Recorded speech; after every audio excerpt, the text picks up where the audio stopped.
First thing I want to do with the crowd is ask somebody to define cloud. What is the cloud?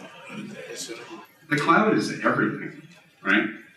How do you secure everything? And that's when they first said, well, we want you to talk about the cloud. There it is. That's the best representation I can find. I actually went to our marketing people and I'm like, can you give me something to represent the cloud? And they're like, Joe Cloud. Really? So I'm like, no, give me something more. So you can see on there, we've got like a shopping cart, and we've got instant messaging and delivery systems and aircraft and ships and the world. Because that's what the cloud is. You guys have one of these? Yeah. Is it connected to your home security system and home automation system and everything else?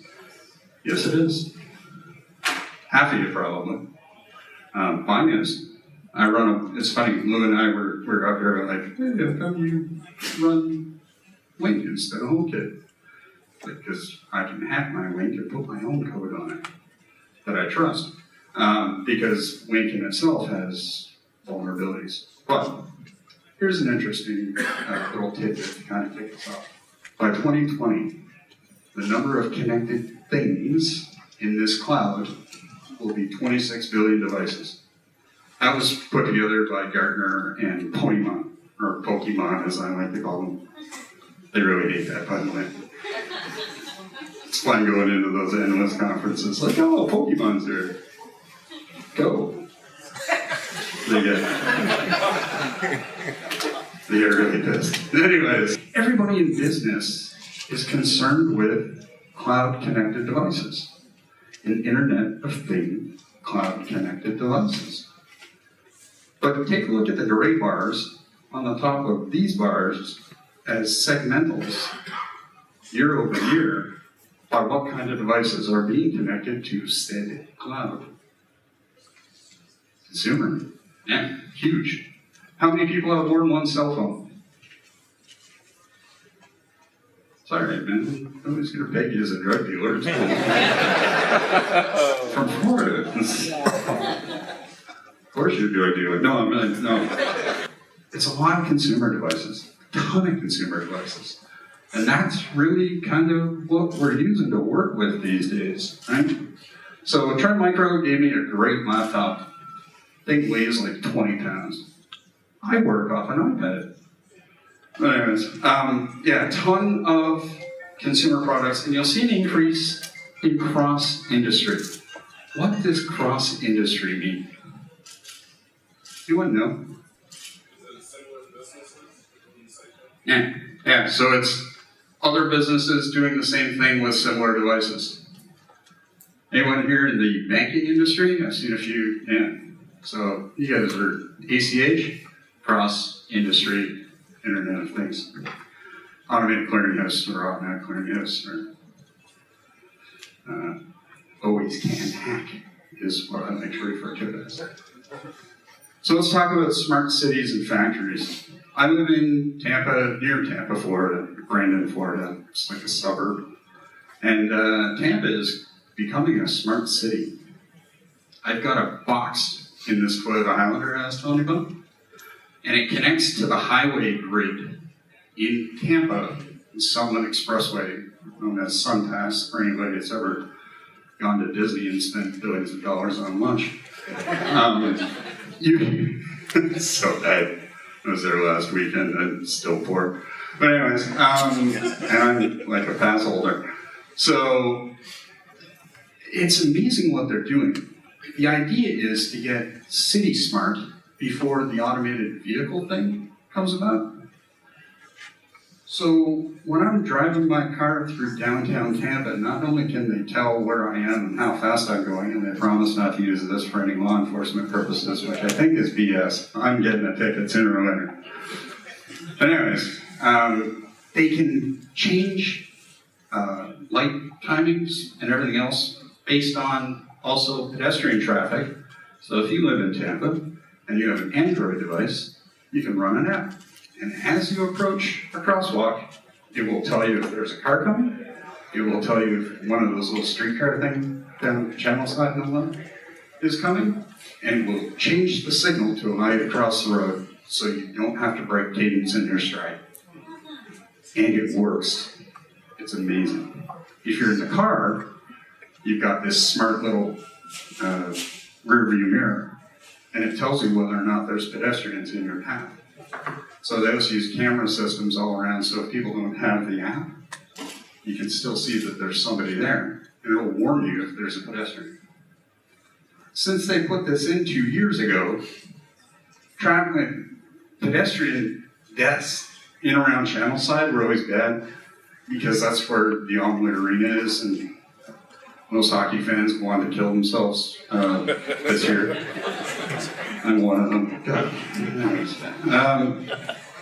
But it's amazing what you can do with technology. So let's talk about the evolution of technology in industry. So Industry 1.0, let's take a look at the timeline. That's years, by the way. In the 1700s, steam machines replaced human labor. Right? In around, I think it was 1842, electricity became really prominent within manufacturing and really allowed we'll call it the economic boom and the manufacturing boom to allow electrical machines to do most of the work. You get into the 1900s, in around 1960s in particular, IT systems started to deploy in the production line. Now, that was back in the old card days. Anybody remember those? Everybody always says, you don't remember cards? Yeah, I do. How old do you think I am? Take a crack. 80? Wow. 52? Oh, you're close. I'm 50.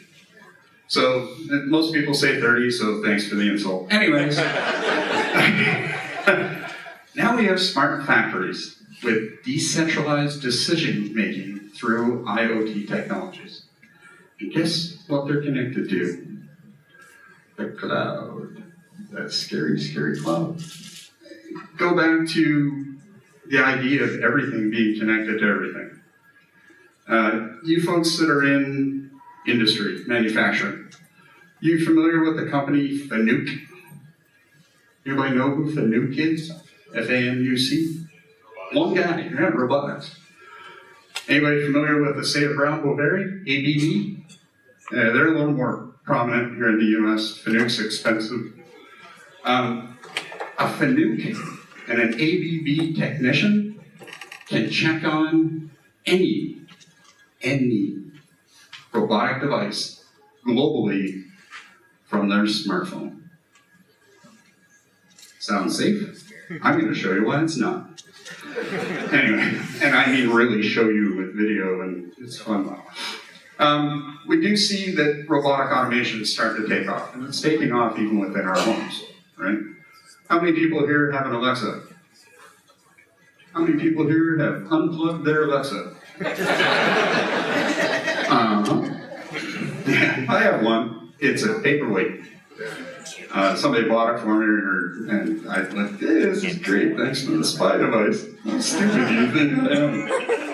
Anyways, process automation is growing exponentially. And why? Anyone really know why? Is it cheaper than human labor? It is a little. When you actually look at a total cost of ownership of an automated process line, it's not really that much cheaper, but it's accurate. Okay? It does not make mistakes. It does not have accidents. Unless I'm in the room. No insurance. It doesn't complain, it doesn't go on strike, it can work in hostile environments, it can work in hazardous environments. They just keep going. They're like the Energizer Bunny, but less cute.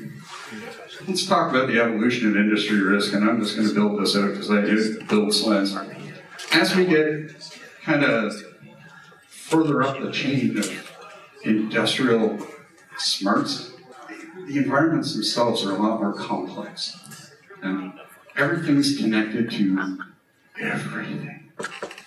I always like to tell this story. I do work in the sales engineering side of things, so I do work with sales somewhat. I also work in the forward threat research lab. So I work with the geeks that, like the real propeller heads, we can't bring those people into public. They like cower and pee and it gets really weird. But they're smart. And we do these weird think tank sessions. And the things that they come up with, ways to hack systems, is freaky. They're scary, scary people. And I, like them, like to play, we'll call it on the dark side of the force. Because if you want to know your enemy, you have to get to know your enemy. You guys are familiar with Sun Tzu, The Art of War? For the young folks in the room that are like students, how many students? Okay, I've had a few people tell me they're interested in getting into IT security. Read The Art of War. It is everything you need to know about IT security. And it was written like for 800 something, and it was like 802. Attacker sophistication has exponentially grown with the exponential curve of technology. And it's had to, because if you want to hack something today, it takes an awful lot of knowledge. You have to take things apart. You have to start working with the technology. You know, one of the greatest ways to become an industrial hacker? Work at one of these companies. I used to do pen testing, and I used to go and to interviews, get hired by a company, and I'd work there for a couple months, and I'd exfil data, and then I'd show them what they did wrong. They hired me. They didn't know what I was doing. They had no controls in place. We'd go, there you go, that's what you did wrong. People trust other people inherently. You folks that were back here in October heard me talk about don't trust anyone. I'm one of those people you can't trust. So whoever the dude was that was hitting on me, you can't trust me. Anyways, there's a fair amount of operational risk. What's the risk? The risk is losing cash. Okay? Big time. Average $8.5 million per hour manufacturing losses if something goes down. I can tell you that's a very conservative estimate. And if you're doing automotive manufacturing or aircraft manufacturing, that number's about 5 times that. I'm going to show you a video in a little while and scare the crap out of you. You'll never want to get on an airplane again. What are the threats to smart factories? So it's cloud-based. Okay, here we go back into the cloud again. Yeah, it's cloud-based. Why? Because it's all network-based. That's where the threats lie, in the network. So the only safe device is an unplugged device, but an unplugged device is kind of useless because it doesn't give you any feedback. You can't really keep an eye on production. Can't do anything with it, right? And a lot of factories now are all tied together. So I like to talk about Honda because I know a lot about Honda. They're kind of, in case you guys hadn't picked it up, I'm Canadian. I haven't set out yet. But Honda moved into this little town called Alliston, Ontario. It's a farm town. There wasn't much there. And built these giant factories. And they started connecting them back in 98, 99, and around that. They are so hyper-connected that the supply chain on the other side of the globe can manufacture, form logistical plans for shipping and arrival to arrive within 15 minutes of part demand, all based on feeds out of this little podunk town in Ontario, Canada, going halfway around the globe. Some parts come from Sri Lanka, some parts come from Taiwan, China, Korea, you name it. It's amazing, really. And I'm talking 15-minute arrival windows. No kidding. Because the trucks can't get in there. It's worse than flying into Atlanta. You've got these tiny little arrival windows. And if you arrive too early as a truck driver, they kick you out. And then they find your company, that's so Canadian. and they'll write a strongly worded letter, I can tell you. Let's talk about my favorite tool on the internet, Shodan. That's not that weird mini-series from the 90s with, what was his name? Freaky dude with hair, not you. Shodan. Does anyone know what Shodan is? Blurt it up. It's an IoT discovery tool. Yeah, it's an IoT discovery tool. It's an everything discovery tool. You want to find an interconnected device, cloud device, out there that's got an opening that you could perhaps exploit, go to Shodan. Find the IP, you can tell what the vulnerability is, and if you do it from Tor, anybody familiar with Tor browser? Yeah. Dark web browser. By the way, if you go and download Tor and you start browsing, you're not on the dark web, just so you know. You're not. You kind of have to be invited. The dark web is, it's dark, man. It's kung fu frightening. It's part of my job to get involved with this stuff. I won't do this stuff from my house, because a lot of us work at our homes. I won't. You know the best place to get on a network and play with things? Starbucks. No! Coffee's too expensive. No, Chick-fil-A. Well, I like chicken. No, Chick-fil-A, on Sunday, they're closed. Sit in the parking lot. They don't shut their network down, which means nobody at corporate's watching. Uh-oh, I just opened up my stores. There's a lot of places like that. They're closed on Sunday, free Wi-Fi. Woo-hoo! Like from a hacker perspective, gold. And Chick-fil-A has some pretty damn impressive bandwidth, I can tell you that. Anybody here watch Mr. Robot? Yeah. Hey, remember the first episode where it scratches that part of your brain? That's D, right? And I'm like, ah, awesome. Look at these guys. They've got like a 10 gig backbone. I can manipulate anything. Shodan is one of those places where you can find out a lot about a lot. So using the Shodan app, here's some exposed robots and routers globally. You'll see that we're in the 10,000 and above category, and this is per square mile.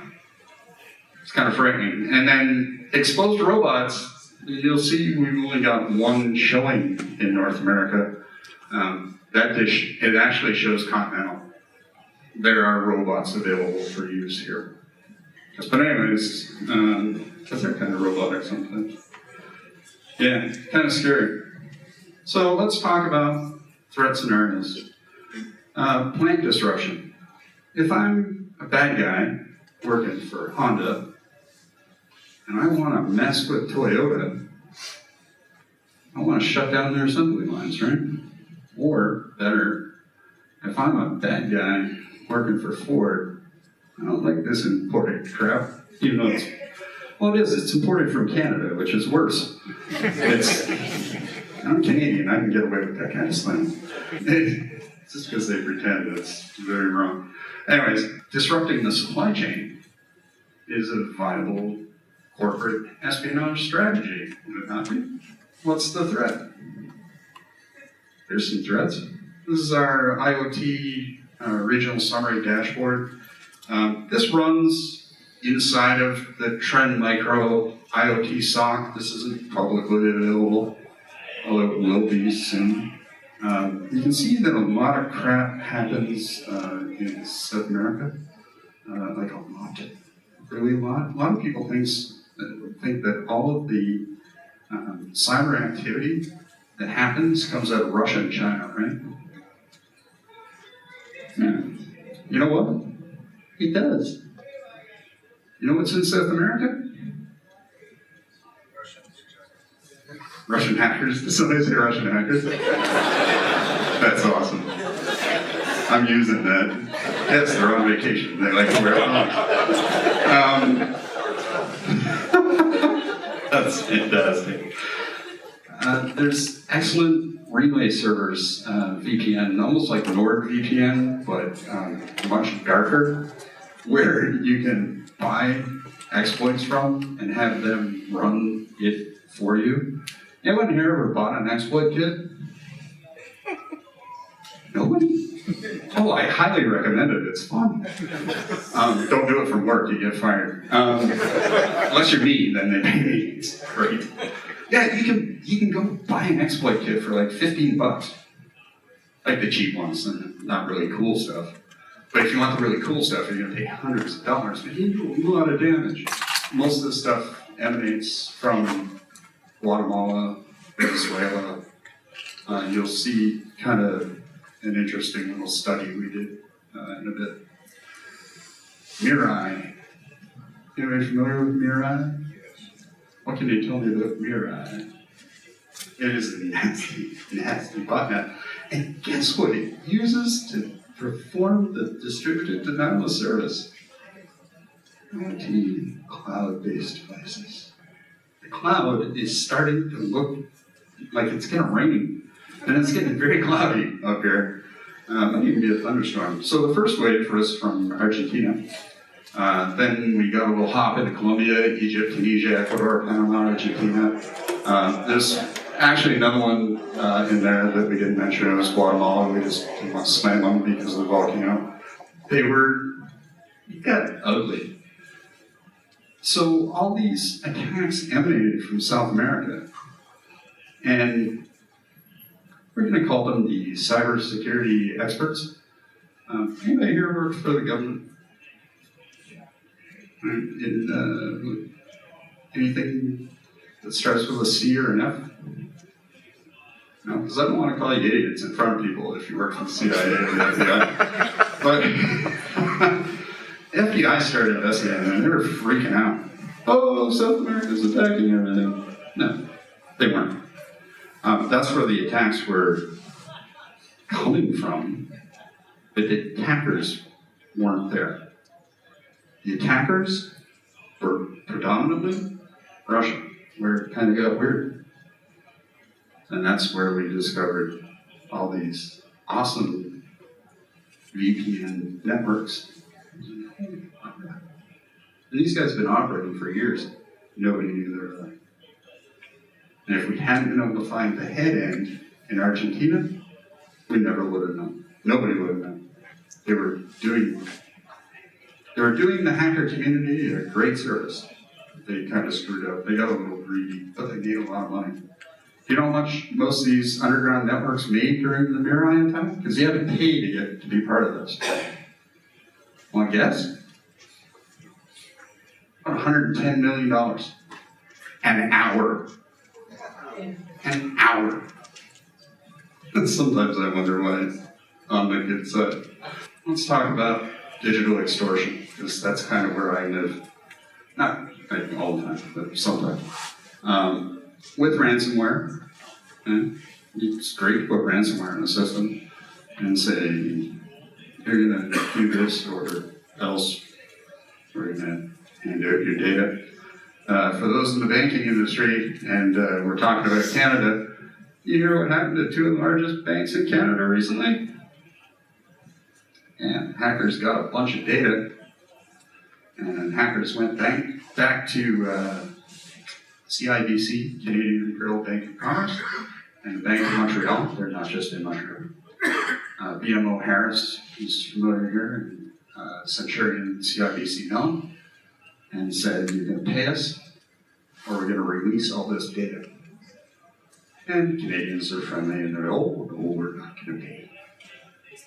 So they released the data. This is like this week.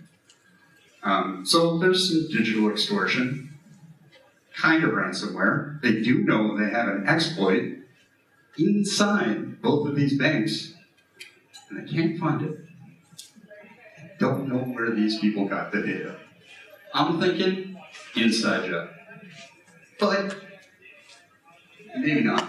I'll tell you, if I'm on the dirty side of things, inside job to me means get in, exfil the data, leave a few Easter eggs, get the hell out of them. right? Anybody know the easiest way to hack a company? Get hired, that's one way. But if you don't want to work that hard. Phishing? Tell you what I'd like to do. Just ask. Yeah, humans are notoriously stupid. Like, oh, can you give me your password? Oh, sure. It works in Canada. Yeah, talk to them in French though, so it's not cool. No, drop a few USB sticks in like a hallway or a parking lot. Trade shows work great, but you can't target that way. But I'll tell you, in most industries, you go out and you drop a thumb drive in a parking lot, somebody's picking it up. Somebody's plugging it in. Because humans are naturally inquisitive creatures that love to screw themselves and the companies they work for. So one of my, favorite parts of digital extortion is altered products. And most people, I've done this prezzo like 3 times now, and they're like, hey dude, your text is all screwed up over here. That's intentional. It says micro defects. The best way to play with people's heads is to induce defects in a product and have them spend money on recalls. Anybody here have a car with Takata airbags in it? Yeah, I do. How long it's going to take to replace those Takata airbags? They never are. Now, was it a digital extortion piece? The Takata is actually claiming that there might have been some nefarious play in that, in the design process between design and manufacturing. I don't know if they're just trying to cover their butts, but it's a plausible story, you know? And I'll show you why. Digital extortion works. This WannaCry causes the Honda plant to shut down.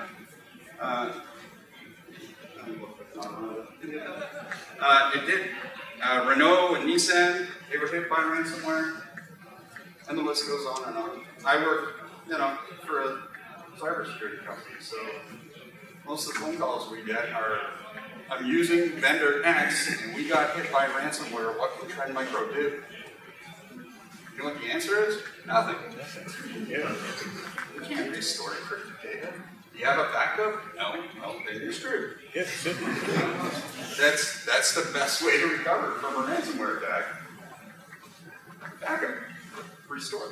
And hope that that's not on there. Threat scenario number 3 is physical damage or sabotage. You can, anybody ever played with industrial robotics? They're incredibly powerful. So a long time ago, I went to, this is a 52-week condensed electromechanical engineering course at community college, and I got to play with an industrial robot. This was back in the early 90s. And one of the students that I was working on a project with ended up getting killed. This end of the page, he hit the safety switch. It's just a blunder switch. He depressed it because he wanted to have to stop and restart the program every time, so he put one of the giant pinch clips on it. He walked into the cage and thought the routine had stopped, and the arm extended. It's high gross. He killed him, picked him up, threw him across the room. He was dead. And you know what that taught me? Don't screw with robots. I don't know. So, I broke it. I broke it. Perfect. All right, can break it. Awesome. This whole hackers could blow up factories using smartphone apps. Remember I was telling you about these engineers that can access robots? It's an awful lot of just, we'll call it sensitive materials that are being handled by robotics. Think latent systems, MAD systems, people that make missiles, people that make ordnance for the military. A lot of that's not handled by human hands anymore. A lot of robots. And when you get an angry robot, it's going to blow up. So, process interference, yada yada. Sensitive data exfil, we went over this. here's my favorite thing to show you. Rogue Robots. This is not a video of that dude getting it. Yeah, that was too long ago. We didn't have smartphones there. I'm sure there could be video of it. But anyways, so we got to go to a really cool place. Polytechnic University of Vermont. And we got to play in their industrial robotics center. It's actually where most of the mainstream manufacturers test their technology. And they were pretty damn sure that no matter what we did, you couldn't make one of these spirals misbehave.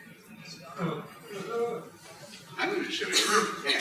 Now, you're going to expect to see this thing go nuts and put on party hats and drink tequila and stuff, right? What I did there was more nefarious. I want you to think aircraft manufacturing. I want you to think automobile manufacturing. I want you to think ordnance manufacturing. And I'm sorry about the music.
Most pharmaceutical manufacturing is done robotically. If I'm a terrorist, yes, sir. Let me tell you about my mother-in-law. No, anyways. Wow, this is hot. What do you bacon? It's awesome. From Florida, I'm cold. Yeah, so if I'm a terrorist, and I'm not, for anybody working in the government, it's a pretty simple way to affect population. And think of industrial control systems managing drinking water. Think of these kind of industrial systems manufacturing the aircraft that I flew here on today. Once we did this, we got a lot more interest from other manufacturers in allowing us to test their equipment. You want to know how we did that? It had nothing to do with code really per se. So the forward threat research team gets to do some really cool things. Like our CEO gave us her Model S and let us take it apart. Yeah, that was pretty cool. Hack my car. Like, okay, but we're gonna break it. Whatever. She's a millionaire, she doesn't care. Anyway, so yeah, and you saw them bring the dash off the stage at kickoff, yeah. So we broke it.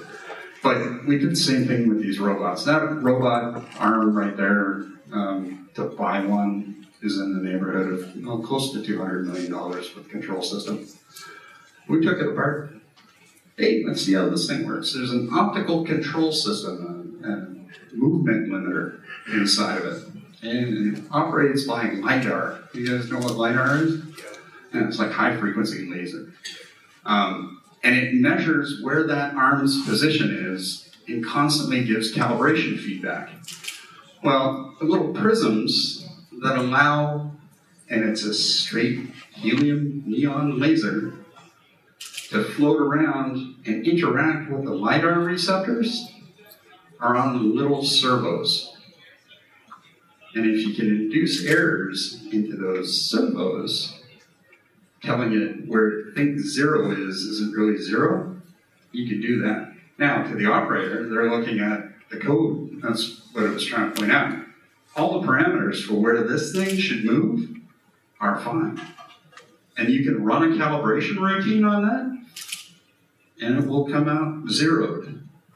Because underlying, I've changed the calibration of the calibration system. So that's the kind of stuff we get up to. We play kind of on the dark side.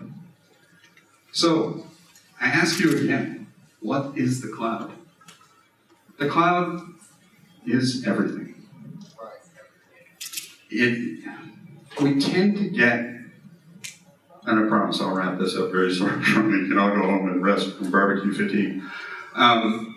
It is everything. It's everything connected.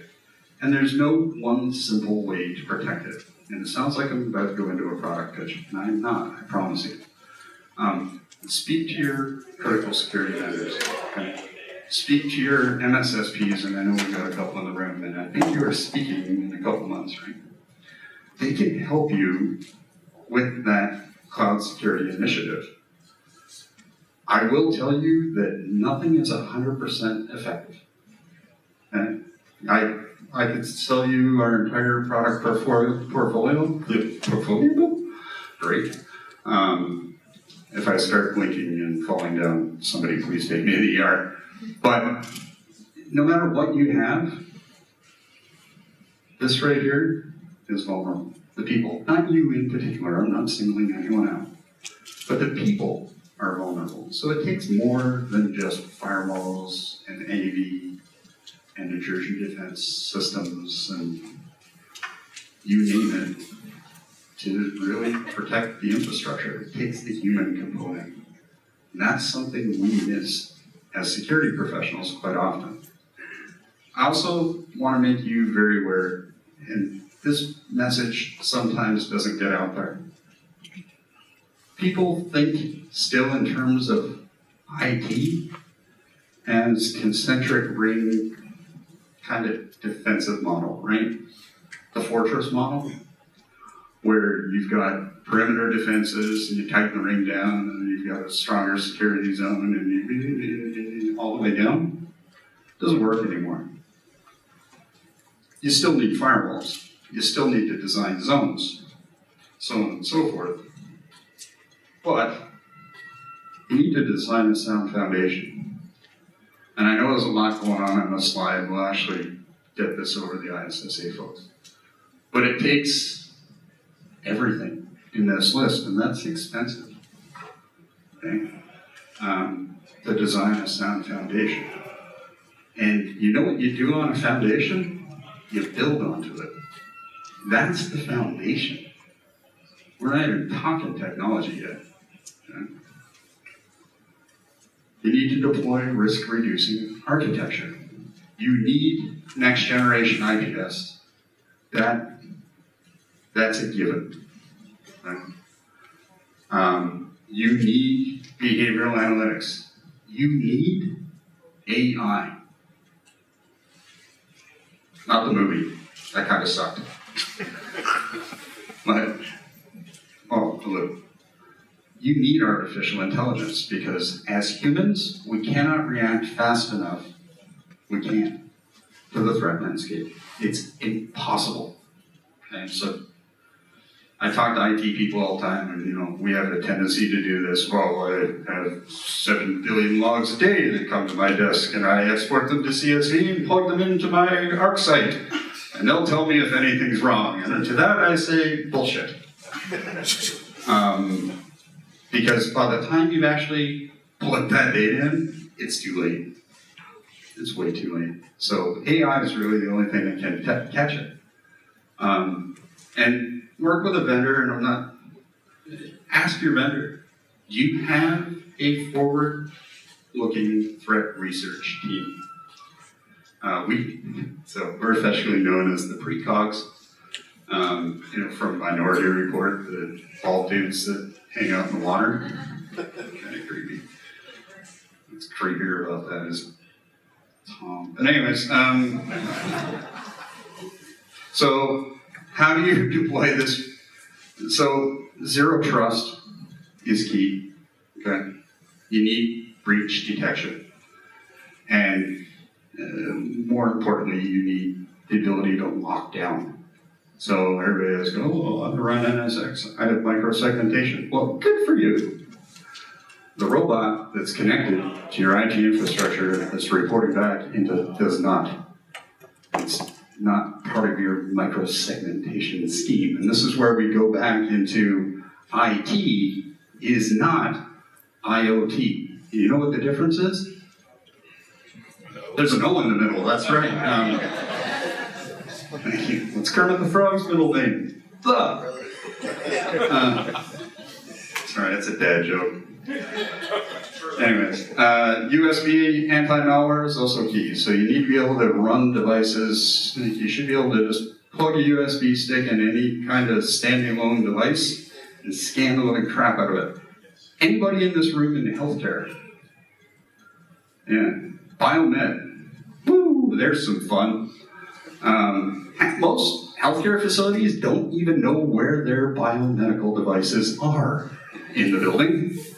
And if you ask them when's the last time it got patched, they kind of glaze over and do this crap.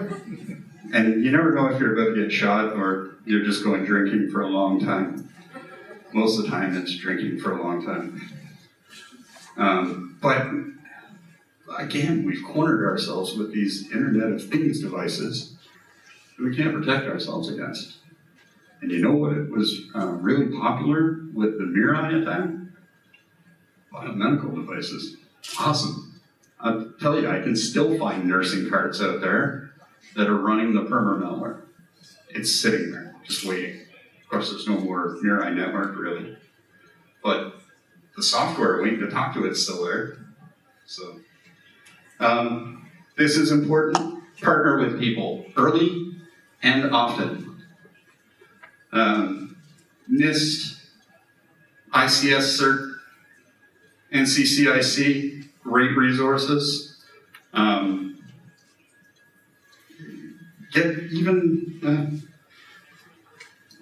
Talk to your local vendor.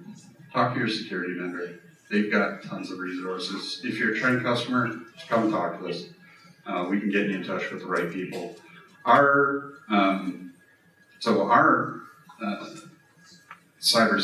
chief cybersecurity officer is the former CISO to the Secret Service, and he can tell you some horror stories if kind of the back end. Now, FBI is a great source. But don't call them up at a field office and say, I want to talk to you about hacking. I made that mistake once while I was in the green card process. You want to talk about people with no sense of humor. Anyways, look, if you take away anything from tonight, it's there's no silver bullet. Okay? There's no vendor that's going to protect you 100%. You have to put a little forethought into things and kind of, I hate to say it, but plan for 5 years ahead. When you're designing your infrastructure, design it for what's about to happen, not what did happen. Okay? And that sounds very difficult to do. If you have a C-level that won't talk to you, give me my email. You can send them a ton of white papers. Vendor agnostic. We like to educate people. Okay? Our corporate motto is making the world safe for exchanging digital information. Sounds corny, kind of is, but it's the only corporate motto slogan we've ever had since the company began with 5 people. Now we're 7,000 people. 2,000 of them are threat researchers. And you've got 500 of those are the scary people that pee in public.